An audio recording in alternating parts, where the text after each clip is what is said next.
मेरी भाषा हिंदी भाषा परिवार में आप सभी प्यारे विद्यार्थियों का स्वागत है। आशा करती हूँ आप सभी अपने परिवार के साथ स्वस्थ हैं, सुरक्षित हैं और खुश होकर अपनी पढ़ाई कर रहे हैं। प्यारे विद्यार्थियों, हम पढ़ रहे थे हमारा पाठ ऐसे ऐसे पाठ पूरा हम पढ़ चुके हैं। इसके लिए आप पिछला वीडियो देख सकते हैं। प्यारे विद्यार्थियों, इस पाठ को पिछले वीडियो में मैंने नाटक कहा है, लेकिन ये पाठ नाटक नहीं है, एकांकी के रूप में है।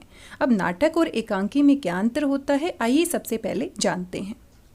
नाटक में अनेक किरदार होते हैं और अलग अलग किरदार संवाद करके, अभिनय करके किसी भी घटना को या किसी भी सामाजिक परिस्थिति को, किसी भी कहानी को अभिव्यक्त करते हैं। इसके अलग अलग भाग होते हैं, अनेक अंक होते हैं जो कहानी को आगे बढ़ाते हैं। हर अंक के साथ कहानी आगे बढ़ती जाती है। कहने का मतलब ये है कि नाटक बहुत लंबा होता है, उसकी विषय वस्तु बहुत ज़्यादा विस्तृत होती है। एकांकी की बात करें तो एकांकी भी एक प्रकार का नाटक ही होता है, लेकिन ये छोटा होता है। इसका सिर्फ एक ही अंक होता है। अंक यानी अध्याय या चैप्टर भी आप इसे कह सकते हैं। हमारा जो पाठ हमने पढ़ा है ऐसे ऐसे, वो एकांकी है क्योंकि वो बहुत ही छोटा है। एक ही अंक में उसकी पूरी कहानी समाप्त हो जाती है। एकांकी में भी अनेक किरदार होते हैं जो अभिनय करते हैं। ऐसे ऐसे एकांकी में हम देख सकते हैं मोहन के मम्मी पापा, पड़ोसी, वैद्य जी और डॉक्टर साहब, अनेक किरदार होते हैं। और साथ में इसमें एक ही अंक में पूरी कहानी खत्म हो जाती है। ये नाटक की अपेक्षा छोटा होता है और ये दर्शकों को उनके पसंदीदा किरदारों से लगातार मिलने का मौका देता है, पर हर अंक में कहानी अलग होती है, उसी अंक में खत्म हो जाती है। इसीलिए इसका नाम अगर देखा जाए एकांकी, यानी एक अंक में खत्म होने वाली कहानी को हम एकांकी कहते हैं। ये नाटक का ही छोटा रूप होता है। लेकिन नाटक में अनेक अंक होते हैं, अनेक अध्याय होते हैं। वो एकांकी की अपेक्षा लंबा होता है और हर एक अंक में कहानी आगे बढ़ती जाती है। कहानी एक अंक में खत्म नहीं होती है। प्यारे विद्यार्थियों, हमने देखा नाटक और एकांकी में क्या अंतर होता है। आइए अभी पढ़ते हैं ऐसे ऐसे एकांकी के अभ्यास के प्रश्न उत्तर। सबसे पहला हमारा प्रश्न है, सड़क के किनारे एक सुंदर फ्लैट में बैठक का दृश्य। उसका एक दरवाजा सड़क वाले बरामदे में खुलता है। डैश डैश डैश, उस पर एक फोन रखा है।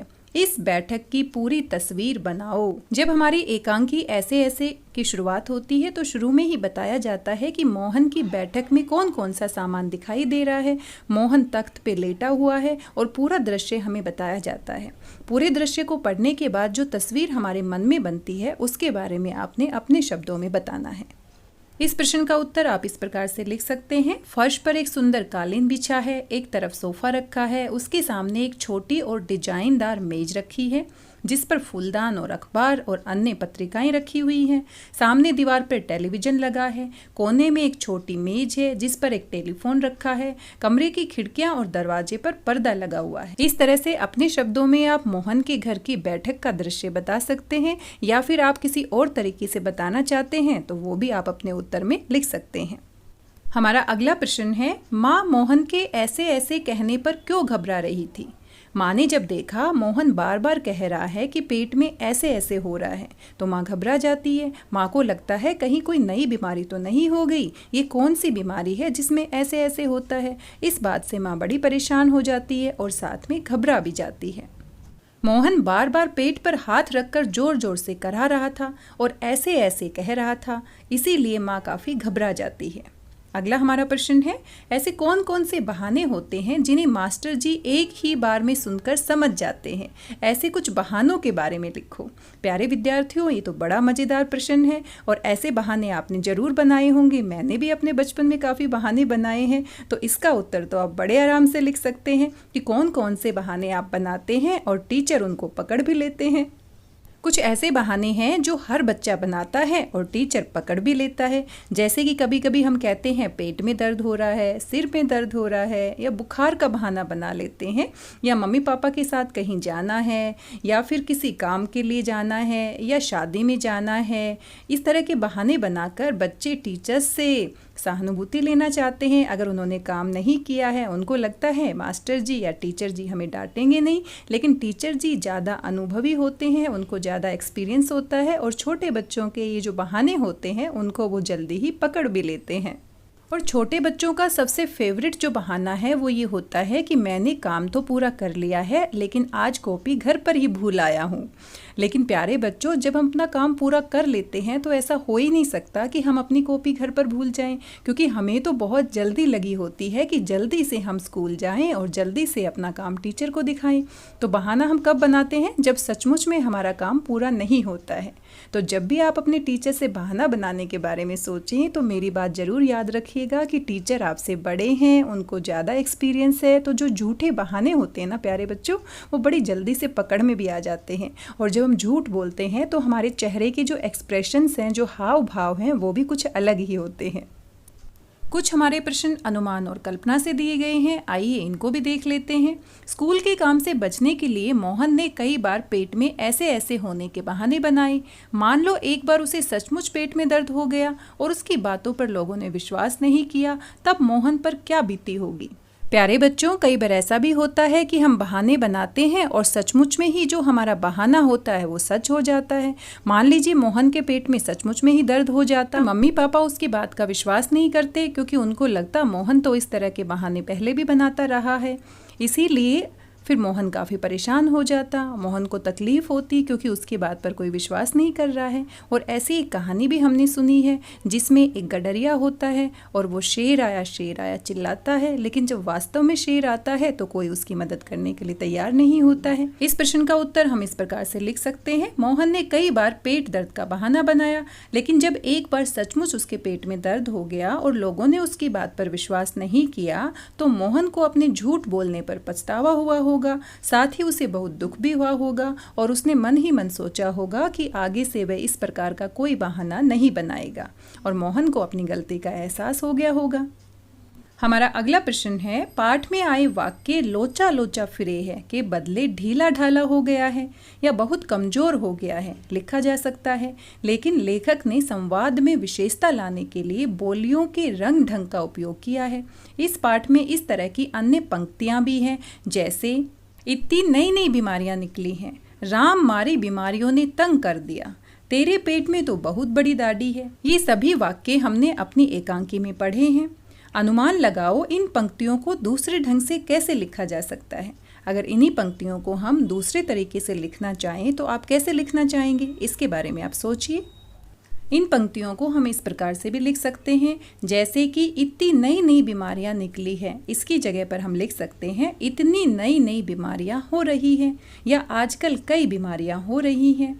राम मारी बीमारियों ने तंग कर दिया, इसके बदले में हम लिख सकते हैं कष्ट देने वाली बीमारियों ने परेशान कर दिया है, या बहुत सी बीमारियों ने दुखी कर दिया है। तेरे पेट में तो बहुत बड़ी दाढ़ी है, इसके बदले में हम लिख सकते हैं तू तो बहुत झूठ बोलता है, या तू तो बड़ा कपटी है, या तुम तो बड़े चालाक हो। अगर इन पंक्तियों की जगह हम दूसरी पंक्तियां भी प्रयोग करते हैं तो भी हमारा अर्थ सही रहेगा, लेकिन जो हमारी भाषा है वो थोड़ी बदल जाती है। या फिर आप अपना कोई नया वाक्य भी आप इसकी जगह लिख सकते हैं, लेकिन उसका अर्थ वही होना चाहिए जो अर्थ हमारी पाठ में आई पंक्ति का है।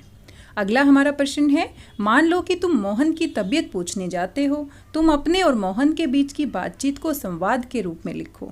संवाद क्या होता है? बातचीत होती है। जब दो या दो से अधिक व्यक्ति बात करते हैं तो हर व्यक्ति अपनी बात को कहता है, तो जो व्यक्ति बात कहता है उसका नाम हम आगे लिखते हैं और फिर वो अपनी बात कहता है। फिर दूसरा व्यक्ति उसकी बात का उत्तर देता है तो उसका नाम हम आगे लिखते हैं और फिर उसके सामने उसकी बात को लिखते हैं।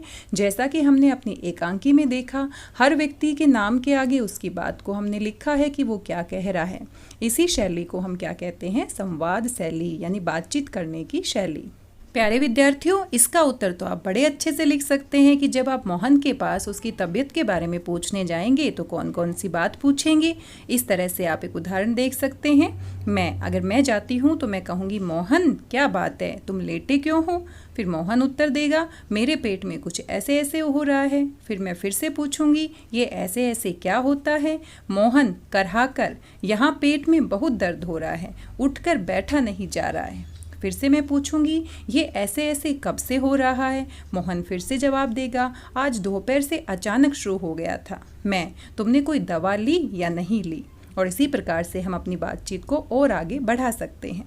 या फिर आप मोहन से क्या क्या बातें करना चाहते हैं, आप अपनी बातें भी यहाँ पर लिख सकते हैं। अनुमान और कल्पना से हमारा चौथा प्रश्न है, संकट के समय के लिए कौन कौन से नंबर याद रखे जाने चाहिए? ऐसे वक्त में पुलिस, फायर ब्रिगेड और डॉक्टर से तुम कैसे बात करोगे? कक्षा में करके बताओ। प्यारे बच्चों, इस पर आप चर्चा कर सकते हैं, अपनी कक्षा में आप अभिनय कर सकते हैं। इमरजेंसी के लिए हमारे पास कौन कौन से नंबर होने चाहिए, ताकि जब भी हमें ज़रूरत पड़े तो उन नंबर्स को अगर हम याद रखेंगे तो जल्दी से हम कांटेक्ट कर पाएंगे। संकट के समय में हम अपने मित्रों के, सगे संबंधियों के, पुलिस के, फायर ब्रिगेड के, डॉक्टर के नंबर याद रख सकते हैं, ताकि ज़रूरत पड़ने पर वो हमारी मदद कर सके। और पुलिस से बातचीत हम इस प्रकार से कर सकते हैं, आप अपनी तरफ से भी अपनी बातचीत को लिख सकते हैं। आप कहेंगे हेलो, इंस्पेक्टर जी बोलेंगे हेलो। आप फिर से बोलेंगे हेलो सर, ये पुलिस स्टेशन है। हेलो, हाँ मैं इंस्पेक्टर बोल रहा हूँ, कहिए आपने कैसे फ़ोन किया? नमस्ते सर, मैं बोल रहा हूँ, मेरे पड़ोसी के मकान में चोरी हो गई है, यहाँ का पता ये है, कृपया शीघ्र पहुँचने का कष्ट करें। मैं जल्दी ही आपके द्वारा बताए गए पते पर पहुँच रहा हूँ, आप परेशान ना हो। जी धन्यवाद। इसी प्रकार से बीमार होने पर या किसी पड़ोसी के बीमार होने पर आप डॉक्टर से बातचीत कर सकते हैं और उनकी मदद कर सकते हैं। जब कई बार ऐसी परेशानियां हमारे सामने आ जाती हैं कि हमारे परिवार के सदस्य हमारे साथ नहीं होते हैं, तो ये फ़ोन नंबर बड़े काम आते हैं। हम फ़ोन करके अपनी मदद के लिए किसी को भी बुला सकते हैं।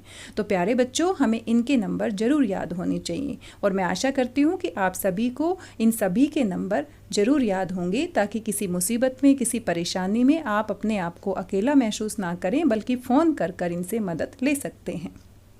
आगे आपसे पूछा गया है, ऐसा होता तो क्या होता? कैसा होता आइए देखते हैं। मास्टर जी, स्कूल का काम तो पूरा कर लिया है। मोहन हाँ में सिर हिलाता है। मोहन जी, सब काम पूरा कर लिया है। अगर ऐसा होता, इस स्थिति में नाटक का अंत क्या होता? लिखो। प्यारे बच्चों, आपने सोचना है कि अगर मास्टर जी के पूछने पर मोहन कहता कि मैंने पूरा काम कर लिया है, तो हमारा नाटक किस तरह से समाप्त हो सकता था। इसके बारे में आपने सोचना है और लिखना है। आप कुछ इस प्रकार से अपना उत्तर लिख सकते हैं। मोहन यदि स्कूल का काम पूरा कर लेने की बात कहता तो उसके नाटक से पर्दा नहीं हटता। उसके माँ बाप उसके लिए दवा आदि का प्रबंध करते रहते और उन्हें लगता कि हमारा बेटा सचमुच में ही बीमार है। वह अपने नाटक से सबको मूर्ख बनाने में सफल हो जाता, क्योंकि जैसे ही मास्टर जी ने कहा कि तुमने अपना स्कूल का काम पूरा किया कि नहीं, वैसे ही मोहन का जो झूठ है वो पकड़ा गया। मोहन अपना मुंह छिपा लेता है। अगर मोहन कहता नहीं नहीं मैंने स्कूल का काम तो पूरा कर लिया है, लेकिन मोहन वैसे ही किसी को बेवकूफ़ बनाने के लिए ऐसे ऐसे पेट में दर्द होने का बहाना बना रहा था, तो सभी लोग सचमुच में बेवकूफ़ बन जाते और मोहन के नाटक से पर्दा नहीं उठता। प्यारे बच्चों, आपके दिमाग में कोई और बात आ रही है, किस तरह से आप इस नाटक का अंत करना चाहते हैं, तो आप भी अपनी बातों को इसके उत्तर में लिख सकते हैं। भाषा की बात, आइए देखते हैं भाषा की बात में आपसे क्या पूछा गया है। मोहन ने केला और संतरा खाया। मोहन ने केला और संतरा नहीं खाया। मोहन ने क्या खाया? मोहन केला और संतरा खाओ। उपर्युक्त वाक्यों में से पहला वाक्य एकांकी में लिखा गया है। बाकी 3 वाक्य देखने में पहले वाक्य से मिलते जुलते हैं, पर उनके अर्थ अलग अलग हैं। पहला वाक्य किसी कार्य या बात के होने के बारे में बताता है। इसे विधिवाचक वाक्य कहते हैं। जिसमें साधारण बात को कहा जाता है उसको हम विधिवाचक या विधानवाचक वाक्य भी कहते हैं। दूसरे वाक्य का संबंध उस कार्य के न होने के बारे में है, इसलिए इसे निषेधवाचक वाक्य कहते हैं। निषेध का अर्थ होता है मना करना, या फिर नकारात्मक वाक्य भी हम इसे कह सकते हैं। इंग्लिश ग्रामर में आप इसे नेगेटिव सेंटेंस कहते हैं और विधिवाचक वाक्य को अफर्मेटिव सेंटेंस कहते हैं। तीसरे वाक्य में इसी बात को प्रश्न के रूप में पूछा जा रहा है। ऐसे वाक्य प्रश्नवाचक वाक्य कहलाते हैं जिनमें कोई प्रश्न पूछा जाता है। इंग्लिश ग्रामर में आप इसे इंटेरोगेटिव सेंटेंस कह सकते हैं। चौथे वाक्य में मोहन से उसी कार्य को करने के लिए कहा जा रहा है, इसलिए उसे आदेशवाचक वाक्य कहते हैं। जिसमें हम कोई ऑर्डर देते हैं, आदेश देते हैं, वहाँ पर हमारा आदेशवाचक वाक्य होता है। आगे एक वाक्य दिया गया है, इसके बाकी 3 रूप तुम सोचकर लिखो। यानी कि आपने विधिवाचक वाक्य से निषेधात्मक बनाना है, फिर उसको प्रश्नवाचक वाक्य में परिवर्तित करना है और फिर उसको आदेशवाचक वाक्य बनाना है। आइए करके देखते हैं। वाक्य हमारा क्या है? रुथ ने कपड़े अलमारी में रखे। ये हमारा विधिवाचक वाक्य है, अफर्मेटिव सेंटेंस है जिसमें कोई बात बताई गई है। नहीं या मना करना यानी नेगेटिव सेंटेंस बनाना है, निषेधवाचक वाक्य बनाना है। तो कैसे बना सकते हैं? रुथ ने कपड़े अलमारी में नहीं रखे। पूछना, अगर हम पूछते हैं तो उसके लिए हम क्या करते हैं? प्रश्नवाचक वाक्य बनाते हैं। क्या रुत ने कपड़े अलमारी में रखे और पीछे हम प्रश्नवाचक चिन्ह लगाना नहीं भूलेंगे। आदेश देने के लिए हम किस प्रकार से इस वाक्य को लिख सकते हैं, रुत कपड़े अलमारी में रखो। यानी कि अब हम आदेश दे रहे हैं, रुत को ऑर्डर दे रहे हैं कि अपने कपड़े अलमारी में रखो। इस तरह से हमने एक साधारण वाक्य को 3 तरह के वाक्यों में परिवर्तित कर दिया। प्यारे बच्चों, जब भी आप व्याकरण पढ़ते हैं तो उसको आप इंग्लिश ग्रामर के साथ जोड़कर भी पढ़ सकते हैं ताकि आपको बातें ज़्यादा समझ में आए। तो इंग्लिश ग्रामर में आपने सारे टाइप्स ऑफ सेंटेंस पढ़े हैं, तो वहीं से आप हिंदी व्याकरण के साथ अगर संबंधित करके पढ़ेंगे तो आपको परिभाषाएं ज़्यादा समझ में आएंगी। प्यारे विद्यार्थियों, आज के इस वीडियो में हमने ऐसे एकांकी के अभ्यास के प्रश्न उत्तर पर चर्चा की है। आशा करती हूँ आपको प्रश्न उत्तर समझ में आए होंगे और साथ में आप इस पाठ को दोबारा से पढ़ सकते हैं, समझ सकते हैं और अपने प्रश्नों के उत्तर खुद भी बनाकर लिख सकते हैं। क्योंकि आप जो प्रश्नों के उत्तर समझकर बनाएंगे वो किसी भी हेल्प बुक से या किसी भी गाइड से ज़्यादा अच्छे ही बनाएंगे। इसलिए हमेशा मैं अपने विद्यार्थियों से कहती हूँ कि उनको अपने प्रश्नों के उत्तर खुद से बनाकर लिखने चाहिए। और अभी आप छठी कक्षा में हैं, छठी कक्षा से अगर आप अपने प्रश्नों के उत्तर खुद से बनाकर लिखने का अभ्यास करेंगे तो 9वीं 10वीं कक्षा तक पहुंचते पहुंचते आप सभी बच्चे परफेक्ट हो जाएंगे और किसी भी प्रश्न का उत्तर समझने के बाद बहुत अच्छी भाषा में आप खुद से बनाकर लिख पाएंगे। आज के इस वीडियो में बस इतना ही। मिलते हैं अगले वीडियो में एक नए पाठ के साथ। वीडियो आपको कैसा लगा अपना फीडबैक जरूर दीजिएगा और तब तक स्वस्थ रहिए, व्यस्त रहिए, मस्त रहिए और खुश होकर पढ़ते रहिए और मोहन की तरह बहाने बिल्कुल मत बनाइए। जी हाँ प्यारे बच्चों, मिलते हैं अगले वीडियो में एक नई कहानी के साथ, एक नए पाठ के साथ। मेरी भाषा हिंदी भाषा परिवार से जुड़ने के लिए आप सभी प्यारे विद्यार्थियों का बहुत बहुत धन्यवाद।